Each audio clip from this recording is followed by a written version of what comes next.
third time's the charm, because I just can't deal with it anymore. Hi everybody, welcome back to my channel. I hope that your week is going well, or that it went well, because I'm pretty sure by the time this video goes up, the week will probably be over. Because this is getting annoying. This is like the third time I've tried to film this video. Hopefully this video this time works. So if you can't tell by the title, today we're going to be discussing or talking about my labor and delivery story. It seems like I just put up week 37, although by the time this video goes up maybe it'll be longer. Anyways, it seems like I just put up week 37, but that's right. I went into labor on June 21st. So if you're interested in hearing about my labor and delivery story, just keep watching. So we're back from the break. I did forget to tell you guys that if you want to get a drink or something to eat, a little snack, I would recommend you get it, because I've done this video twice and each video has been about 20 to 30 minutes. So yeah, you might want to get something to eat. So without further ado, we're going to go ahead and get into the story. All right, so let's start with the Monday before the 21st. So the 21st is a Tuesday, so we're going to start with that Monday, because we have to go backwards a little bit. So let's see. Monday was kind of a regular day. I had gone to my doctor and had my regular prenatal appointment and my NST, the non-stress test. We've talked about that. And so the non-stress test looked good. Everything was fine. Baby was happy. And then at the prenatal appointment, the doctor checked my cervix to see how far along I was. And I was at about like 1.25, 1.75, so almost 2 centimeters, but not quite. And I'd been at that measurement since preterm, since my preterm labor at like week 29, 28, something like that. So, yeah, so that hadn't really changed.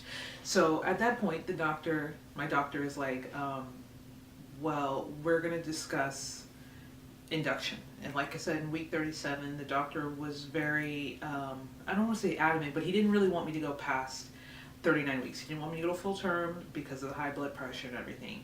So at that appointment, we started discussing induction. He was looking at inducing, he was going to try to induce me that week, but nothing looked good. So he decided that the next week he wanted to induce me. So the next Monday I was scheduled to come in for my regular appointment, and then he was going to discuss inducement, and we were probably going to go and do the induction that Monday. So I was like, okay, that's great. It gave me a week to get everything ready at the apartment. It gave me a week to get my freezer meals done, pack my to-go bag, clean up the apartment a little bit more, finish the nursery more. Like, I was like, okay, a week, that is great, that's fine. And he, was like, if you go into labor in the meantime, that's great. If not, Monday, induction. So I was like, okay, that's fine. I went home, and I actually went to my mom's house because the boyfriend was having a guy's night, because I told him about the induction and he, get his rowdiness out of his system, whatever. So I was at my mom's house and, hanging out, doing my thing. And as a matter of fact, I was working on week 37's video, which is why it took so long to come out. So I was working on week 37, and I stayed up, I don't know, till about 11:30. During this time, I'm experiencing cramp/contractions. And I'm not really paying attention to them because it feels kind of normal. And so, like I said, I was working on the video. I finally got it finished. It was about 11:30. And the contractions were a little bit harder, almost like preterm labor, but not quite. So in my mind, I thought, okay, I've been working too hard. I've been sitting in this chair for too many hours. I've been up on my feet for too long today. I need to sit down and rest. So everybody's in bed. I go watch some old episodes of CSI Miami on TV. Love that series. They should have never canceled it. Anyways, so I'm watching some TV.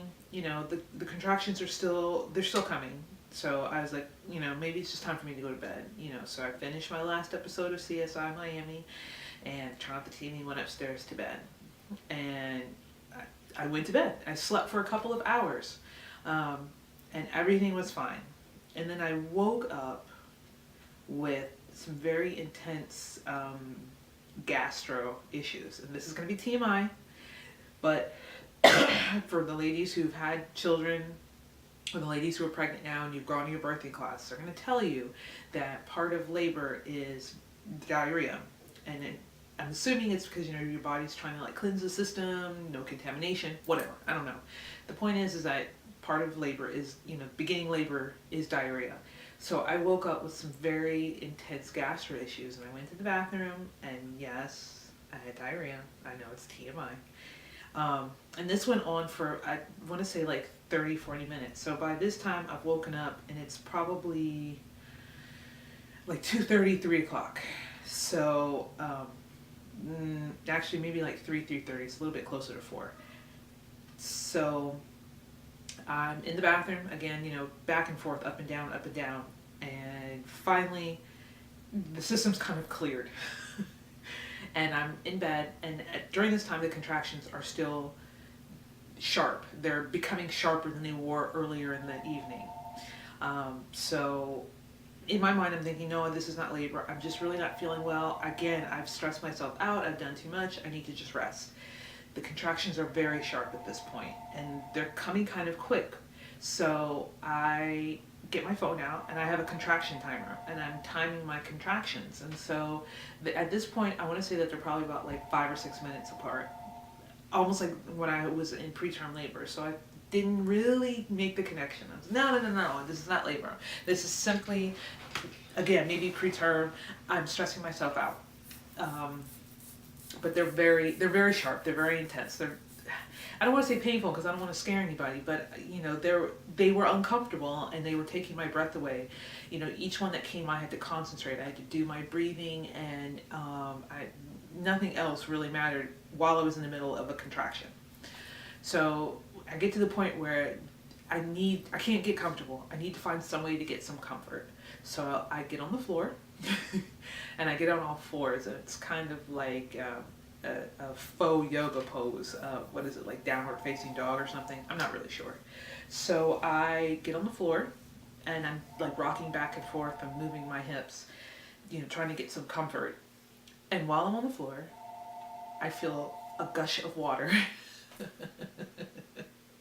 flow down my legs. And the legit first thought was, oh my goodness, I've peed on myself. But no, it's not pee because I can't make it stop. It's still coming. And so I have to get a towel to kind of like soak it up. And it finally hit me. Holy crap, my water's broken. I'm in labor. It took me a minute. It really took me a long moment to realize that this was labor. This was not preterm. There was no stopping this. We were on the road to a baby. So, and I'm surprised that even now that I was as calm as I was, because I very calmly, I found my cell phone. I called my doctor's office. It's probably, at this point, it's probably about 4 in the morning. So I call my doctor's office and I tell the nurse on duty that, you know, what's happening and my symptoms. She's like, okay. So she goes to the doctor that's on call at the hospital, come back, and she tells me that the doctor has said unless the contractions get really bad and I just can't take them anymore, to come in by 6. But if they get too bad, come in. And so, okay, that's great, thank you. So I hang up the phone. Next phone call is to the boyfriend, because again, I'm at my mom's house. So I call the boyfriend, and he'll tell you that he was, you know, very surprised at how calm I was when I called him. So I called him and I told him, babe, my water broke. It's, you know, you need to get our stuff together, because he needs to get his stuff together because I have not packed our to-go bag. I thought I had a little bit more time. I was clearly wrong. So there's no what's in my hospital bag, because I didn't pack it. So he's freaking out on the other end. He's like, holy crap, you're in labor? Are you sure? Is everything okay? Are you feeling okay? How are the, you know, contractions going? And I'm like, look, I need you to calm down. Everything's fine. The water broke, you know, I tell him what the doctor said. So he hangs up to go get our stuff together. Next phone call is to my mother on her cell phone in her room, because she's down the hall, but I'm not making it down the hall. Let's just get real. That's just too far. So I call my mother, and funny enough, that I'm going to have to save this story for when my kids get older, and if I ever have grandkids, this story is for them.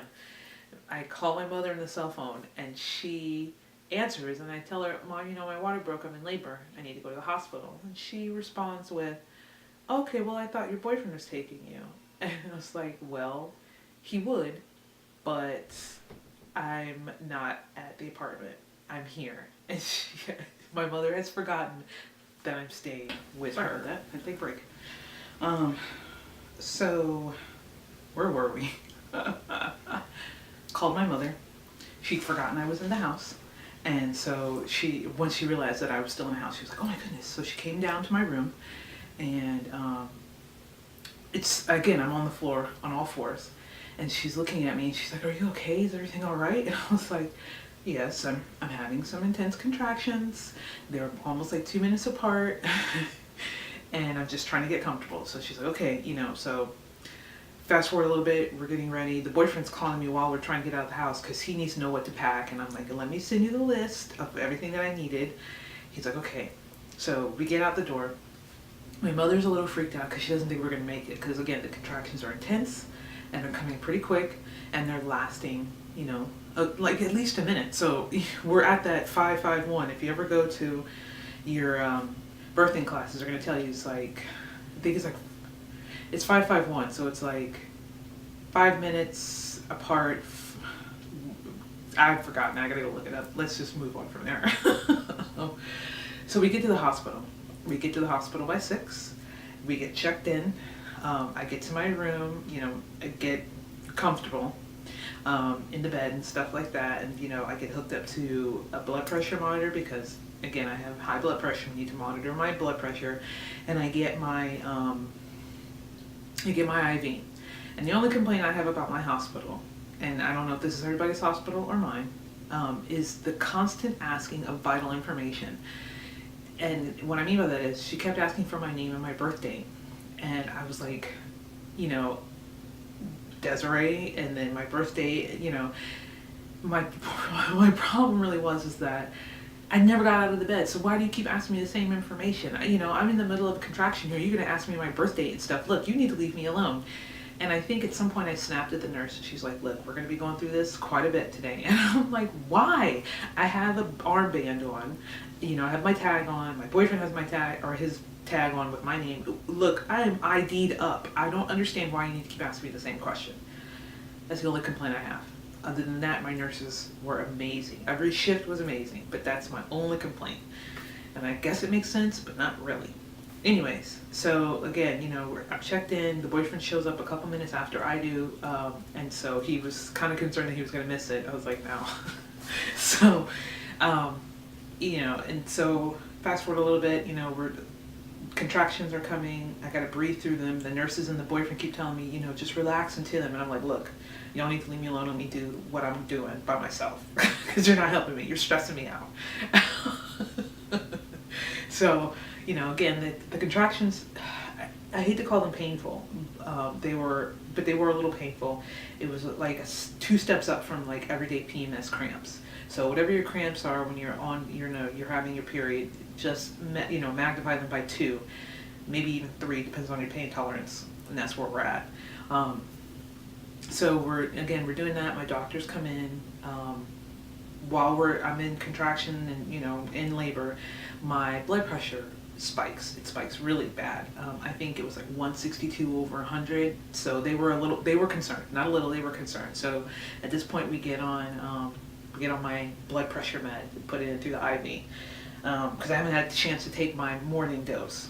And so, you know, we're doing the blood pressure meds and whatnot like that. And at this point, the nurses asked me if I want an epidural. And I'm not sure, you know, like in all the other videos, I wasn't sure if I really wanted to go the drug route.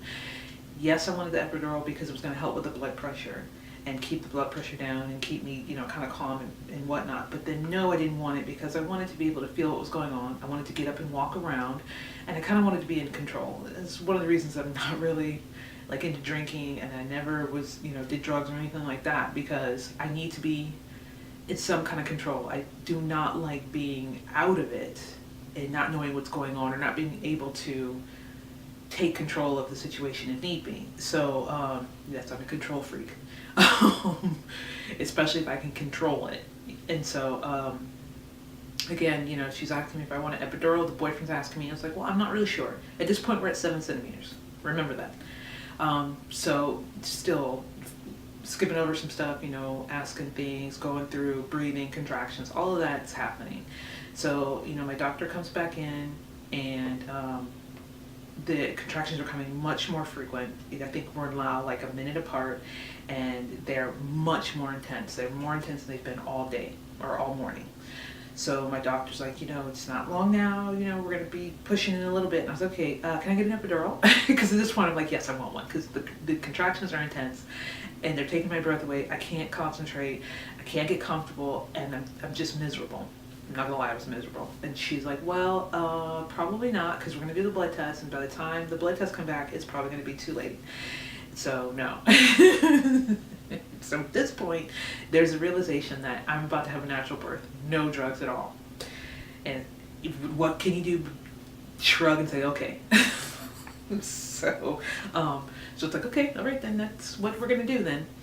So she leaves the room, and she tells me to let my nurse know that if I feel like pushing, let the nurse know, and she'll come right back. So she leaves, and 5-10 minutes later, I don't know if I'm alone in this, and if other women out there have experienced it, let me know. But I literally felt something drop down my spine. I'm not sure if it was my daughter's head or it was just a sensation, but it literally felt like something dropped down my head and settled in my pelvic area. And I felt like pushing, like intense need to push. And I think my nurse heard it in my voice, because in the middle of that drop sensation, I felt it was very intense contraction. It was sharp and it was quick, and it just took my breath away, and I couldn't see anything. And so my nurse is like, do you feel like pushing? Yes, I do. And she tells me, just hold on, just wait a minute.